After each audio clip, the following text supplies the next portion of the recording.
ঘরে থাকা সাধারণ মশলা দিয়ে আজকে তৈরি করে দেখাবো গরুর মাংসের কালাবোনা। আসসালামু আলাইকুম everyone, welcome back to my channel. আজকে তৈরি করে দেখাবো কালাবোনার অথেন্টিক রেসিপি। যেহেতু সবার বাসায় এখন মাংস আছে, ঝটপট বানিয়ে নিতে পারবেন, কোনো স্পেশাল মশলা ছাড়াই আজকে বানিয়ে দেখাবো কালাবোনা। তো চলুন প্রস্তুত প্রণালীতে। প্রথমে আমি এখানে 1 কেজি থেকে একটু বেশি নিয়েছি মাংস আর চর্বি। এটা আমি ধুয়ে পরিষ্কার করে নিয়েছিলাম। এর মধ্যে দিয়ে দিচ্ছি আমি হাফ কাপ পেঁয়াজ কুচি, দিয়ে দিচ্ছি 3টা শুকনো মরিচ, তারপর দিয়ে দিচ্ছি আস্ত গরম মশলা, আমি জয়ত্রী, তেজপাতা, দারচিনি, এলাচ, বড় এলাচ আর একটু শাহি জিরা নিয়েছি। তো এগুলো দিয়ে দিচ্ছি, যেগুলো সবসময় আমাদের বাসাতেই থাকে। তো এরপর দিয়ে দিচ্ছি 1 টেবিল চামচ আদা বাটা, 1 টেবিল চামচ রসুন বাটা, আর দিয়ে দিচ্ছি হাফ কাপ পেঁয়াজ বেরেস্তা। তারপর দিয়ে দিচ্ছি স্বাদ মতো লবণ, হলুদের গুঁড়া, ধনিয়ার গুঁড়া, ভাজা জিরার গুঁড়া, আর দিয়ে দিচ্ছি শুকনো লাল মরিচের গুঁড়া।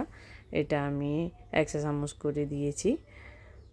তারপর দিয়ে দিচ্ছি গরম মশলার গুঁড়া, এটাও আমি 1 চা চামচ দিয়েছি। আপনারা এটা আমার রেসিপিতে দেওয়া আছে, চ্যানেলে আপনারা দেখে নিতে পারেন শাহি গরম মশলাটি। আর দিয়ে দিচ্ছি অল্প একটু টক দই। তো এবার দিয়ে দিচ্ছি হাফ কাপ পেঁয়াজ বেরেস্তার তেল। এগুলা দিয়ে আমি ভালো করে মেখে এটাকে রেখে দেব 2 ঘন্টার জন্য। তো ঢাকা দিয়ে আমি ঢেকে রাখছি। তো 2 ঘন্টা পর এবার চুলাতে আমি বসিয়ে দিচ্ছি, একদম মিডিয়াম লোতে রেখে আমি 5 মিনিট জ্বালার পর দেখুন কিছুটা পানি বেশি উঠেছে মাংস থেকে। আমি কিন্তু এখানে কোনো পানি ব্যবহার করিনি।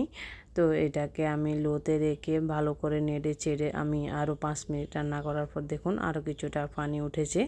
এই চুলার হাই হিট বা মিডিয়াম করা যাবে না, আমি লোতে রেখে এভাবে প্রায় 30 মিনিটের মতো করে ঢাকা দিয়ে দিয়ে আমি এক্সেস পানিটা শুকিয়ে নিয়েছি। দেখুন পানিটা শুকিয়ে আসছে, নিচ দিয়ে একটু লেগে লেগে যাচ্ছে আর তেলটা উপরে বেশি উঠছে। তো এই অবস্থায় আমি 1 কাপ দিয়ে দিচ্ছি গরম পানি, দিয়ে আমি ডেকে 40 থেকে 50 মিনিটের মতো রান্না করে নেব। এর পাকে পাকে আমি 2 বার 3 বার করে আমি নেড়ে চেড়ে আবার ঢাকা দিয়ে এভাবে রান্না করে করে এটাকে মাংস সিদ্ধ হওয়া পর্যন্ত রান্না করে নেব। তো রান্না হওয়া শেষ, আমার পানিটা শুকিয়েছে আর মাংসটা সিদ্ধ হয়ে গেছে। দেখুন কালারটা অনেকটা চেঞ্জ হয়ে গেছে আর তেলটাও উপরে বেশি আসছে।